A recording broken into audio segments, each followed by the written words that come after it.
Welcome to Let Me Fix This. Enjoy the video. You start by preparing the metal and mixing the adhesive. This step determines bond strength.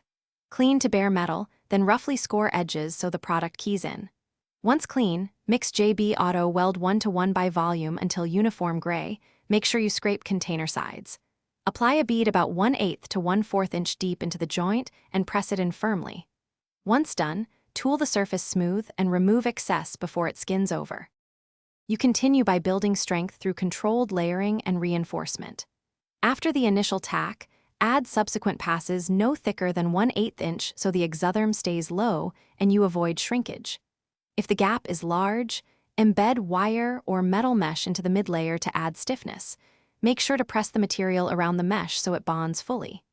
Once layered, allow the part to sit at room temperature. The adhesive sets fast on the surface, but needs 24 hours to handle and 72 hours for full cure. You finish by trimming and testing the repair to confirm structural integrity. Once cured, shape the repair with 80 grit, then refine with 220-320 for a smooth profile that matches surrounding metal. Make sure to remove dust before priming. Prime with an epoxy primer, then paint with a compatible top coat. If something goes wrong, if the bond delaminates or looks soft, inspect for oils or paint under the filler. Re-abrade to bare metal. Clean with acetone, and reapply a fresh mixed batch to ensure a proper bond.